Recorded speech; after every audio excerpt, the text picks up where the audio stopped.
Bonjour à tous, Guy Kitambala, fondateur de l'école de Points Vitaux.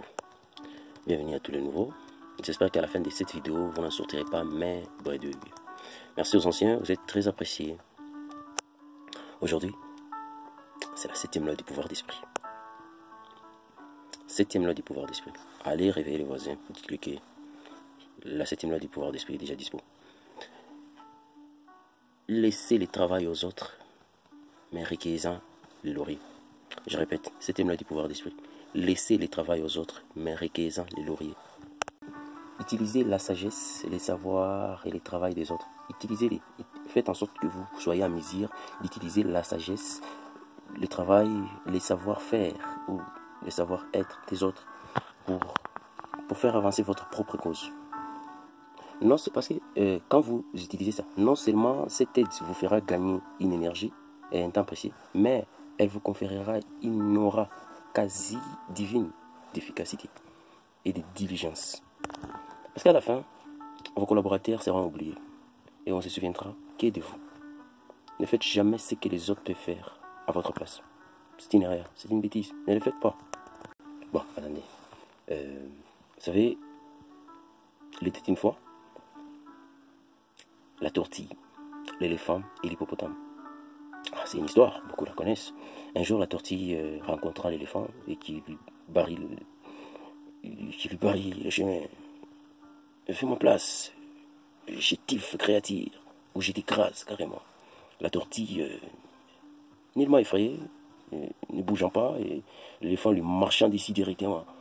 Et il n'a pas réussi à l'écraser. Voilà, il y a une leçon, non? Ne vous vantez jamais. Ne vous vantez jamais comme l'éléphant. Si tu es éléphant quelque part, ne te vante pas. Oh, je suis fort que toi. Ne le dites pas, c'est une bêtise. C'est comme ça que la tortille avait répondu à l'éléphant. Ne te vante pas, éléphant. Je suis aussi forte que toi. Après l'avoir essayé de l'écraser et la tortille ne s'était pas écrasée, la tortille rétorquant maintenant. Ne te vante pas, éléphant. Je suis aussi forte que toi. Mais l'éléphant s'est contentant de rire. Aussi. Cette histoire. Aussi, la tortue va lui dire de venir le lendemain matin sur sa colline. Donc la tortille l'invite de venir le lendemain matin sur sa colline. Le jour suivant, avant le lever du soleil, la tortille allant au bas de la colline, près de la rivière, elle rencontra l'hippopotame qui s'est retourné à l'eau après son repas nocturne, comme d'hab. Les hippopotames mangent que la nuit, pour ceux qui ne le savaient pas. L'hippopotame dit la tortille, je te défie de me battre en tirant sur cette corde. Je parie que je suis aussi forte que toi, dit la tortille. L'hippopotame se moqua de cette idée ridicule, mais il finit par quand même accepter. La tortille prit une longue corde et dit à l'hippopotame, de la tenir dans sa gueule jusqu'à ce qu'elle lui donne le signal. Puis elle remonta la colline où l'éléphant commençait à s'impatienter encore, où l'éléphant attendait la tortille. Elle donna à l'éléphant l'autre extrémité de la corde et dit, à mon signal, tire, et tu verras qui de nous deux est le plus fort. Puis elle descendit, se cachant à mi-pattes et criant, allons-y, l'éléphant et l'hippopotame tirèrent. Donc, ici, je vous signale que la tortille a dit seulement allons-y, et l'éléphant, croyant que c'était la tortille qui va tirer l'extrémité de l'autre côté, et pourtant c'est l'hippopotame qui est de l'autre côté. L'éléphant et la tortille vont tirer. Attends. Ils vont tirer. Autant pire. Mais aucun des deux ne put vaincre. Ils étaient des forces égales. Ils admirent tous les deux que la tortille était aussi forte qu'eux. Je répète encore, ne faites jamais ce que les autres peuvent faire pour vous. La tortille laisse les autres faire le travail. Donc, elle laisse faire les autres faire le travail, mais c'est elle qui bénéficie. Donc, elle les avait laissés faire le travail, mais elle a tiré les bénéfices. Les rendements, ça c'est pour les Aïourois, cette histoire. Ceux qui connaissent ça, il y a les Aïourois. Vous les Congolais, vous ne connaissez pas cette histoire, j'espère. C'est sûr ça. J'espère que vous connaissez la science qui évolue déjà. Beaucoup ont l'illusion que la science, bon, parce qu'elle s'intéresse aux phénomènes et aussi des rivalités mesquines qui infestent le reste du monde. Il y a déjà des problèmes sur ça. Vous connaissez Nikola Tesla. Nikola Tesla était Cela. Il faisait partie de ces gens-là.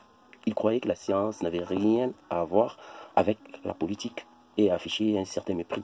Il affichait un certain mépris de la renommée, de la richesse, voilà. Avec le temps, cependant, son travail scientifique a un film ruiné, son nom n'étant associé à aucune découverte particulière. Il était impuissant à attirer les investisseurs, susceptibles à s'intéresser à ces nombreuses idées, tandis qu'il réfléchissait à de nouvelles inventions, d'autres volaient ses brevets, les brevets qui devraient en fait l'appartenir. Parce que c'est lui qui déposait, c'est lui qui faisait ses recherches scientifiques, donc à lui qui devait revenir ses brevets. Mais bon, bizarrement, les autres s'en attribuaient toute la gloire. Toute la gloire. Pourquoi? Parce que Nikola Tesla voulait tout faire par lui-même. Il s'y épuisant et il consumant ses ressources. Vous savez, Edison était l'exact opposé de Tesla. Je parle bien ici. Edison était l'exact opposé de Tesla, de Nikola, si vous préférez. En fait, ce n'était ni un penseur scientifique, ni un inventeur.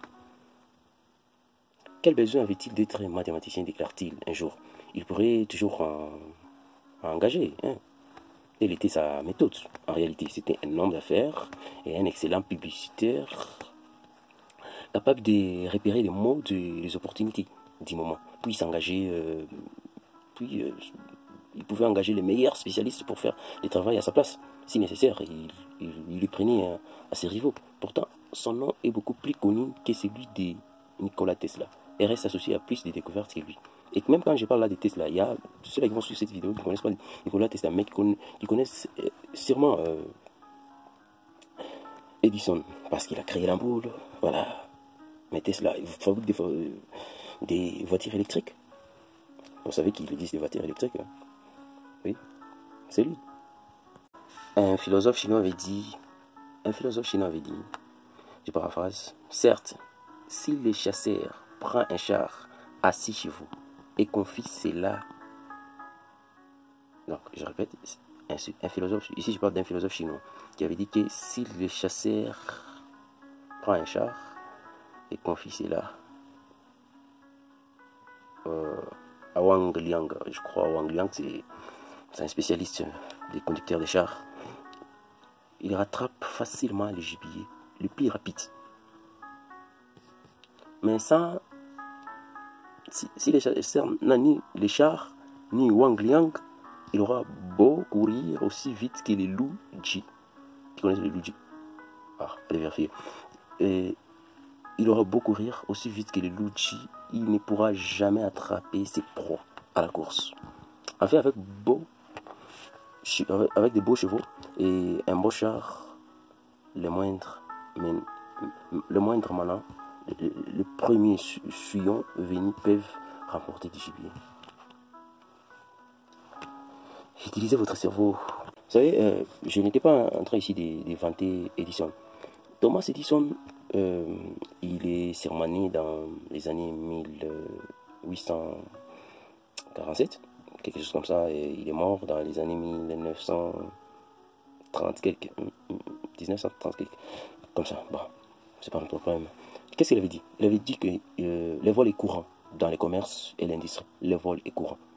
Il a avoué lui-même qu'il avait lui-même beaucoup volé, mais il ne savait pas comment s'y prendre à ce qu'il avait volé. Le monde du pouvoir a la même dynamique que la jungle. Il y a ceux qui vivent de leur chasse, mais il y a aussi une foule de créatures. Vous savez, la poule aveugle. Avant l'histoire de la poule aveugle, non? Bon, pour ceux qui ne savent pas, je vais raconter. Il était une fois une poule devenue aveugle. À l'oie toujours, grattant la terre avec ses pattes, comme auparavant. Peine perdue pour cette pauvre laborieuse. Une autre poule qui avoua la vie bonne. Mais les pattes délicates s'éteignent sans cesse à ses côtés et recueillant le fruit de son travail. Donc, une autre poule, c'est-à-dire, une autre poule était venue juste à côté de la poule aveugle. Il a juste fait un petit travail et puis il a trouvé ce que la poule aveugle n'avait pas trouvé au même endroit. Lorsque seulement la poule aveugle a découvert quelques grains, l'autre les dévora. Je répète, dans cette histoire, okay, quand la poule aveugle a découvert quelques grains, l'autre c'est la poule qui pouvait voir, les dévora. Ce qui est sûr est que les vautours, de toutes les créatures de la jungle, il y a la meilleure part. Il fait sien le travail dur des autres. Leur échec à servir devient sa nourriture. Gardez un œil sur les vautours. Pendant que vous vous tuez à l'ouvrage, ils tournent au-dessus de vous. Ne les combattez pas, rejoignez-les. Je répète, ne les combattez pas, rejoignez-les. Parce que pendant que vous êtes en train de travailler trop dur, de vous éclabousser avec beaucoup de choses, de faire du mal à votre propre corps, il faut garder un œil serré. Vous risquez de vous tuer et vont garder l'ouvrage. Parce qu'ils tournent au-dessus de vous. Ne les combattez pas. Ne les combattez pas, rejoignez-les. Quand ils tournent autour de vous, ne les combattez pas, rejoignez-les carrément. En fait, l'homme a beaucoup à savoir et paix à vivre. Je répète, l'homme a beaucoup à savoir et paix à vivre. Il ne vit pas s'il ne sait rien. L'homme ne vit pas s'il ne sait rien. C'est donc une singulière adresse d'étudier sans qu'il en coûte et d'apprendre beaucoup en apprenant de tout. Après cela, vous voyez un homme parler dans une assemblée par l'esprit de plusieurs. Ou plutôt, ce sont autant de sagesse qui parlent par sa bouche. Qu'il en a qui l'ont instruit, bien sûr, il y en a qui l'ont instruit auparavant. Ainsi, le travail d'autrui les fait passer pour un oracle. Et pourtant, il est tenté de parler parce que moi-même, quand je suis en train de parler, parce que j'ai lu un livre de quelqu'un. Ah oui, c'est ça, dans le passé. Mais bon, c'est clair, quelquefois, il faut un peu doser. Il faut un peu doser. C'est pas à tout moment où il sera aviser de tirer profit du travail, de votre travail ou des autres. C'est pas à tout moment qu'il faut vouloir tirer profit du travail des autres. Non. Si votre pouvoir n'est pas assez fermement établi, vous aurez l'air de repousser les gens hors de fait de la lampe.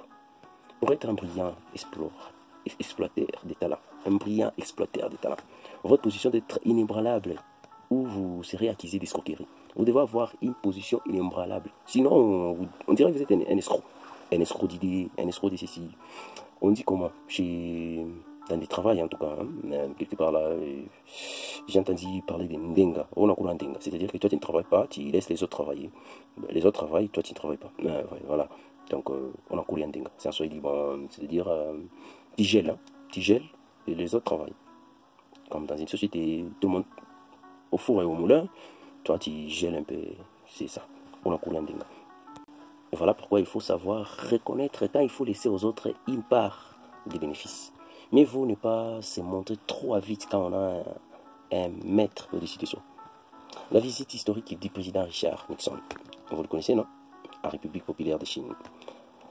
Il partait avec une idée de lui-même, que lui-même avait conçue, il avait eu. Mais elle n'aurait jamais eu lieu sans l'habile diplomatie d'Henry. Henry, oui, je parle d'Henry Kissinger. Parce que quand le temps était venu, quand le temps fut venu d'en tirer les profits et les honneurs, Kissinger laissant adroitement Nixon prendre la part d'Ilion, sachant que la vérité serait connue plus tard.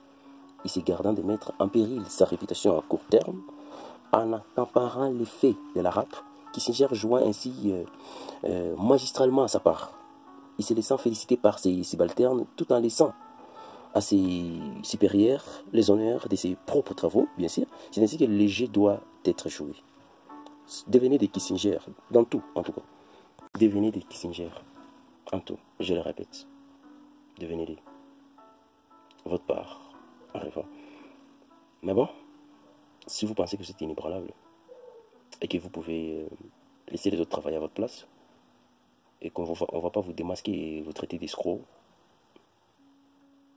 laissez-les travailler pour vous. Et vous, ne le faites pas quand il y a des gens pour faire ce travail. Encore une fois, je vous dis merci de faire partie de ce mouvement de grandeur qui nous aide à franchir les barrières, éliminer nos défauts, ces synagogues de guerriers. Bientôt, 8e loi du pouvoir d'esprit. Je ne sais pas comment vous annoncer déjà la loi, mais je pense que ce sera une loi qui parlera quelque chose comme obliger votre adversaire à se battre sur votre propre terrain. C'est pour très bientôt.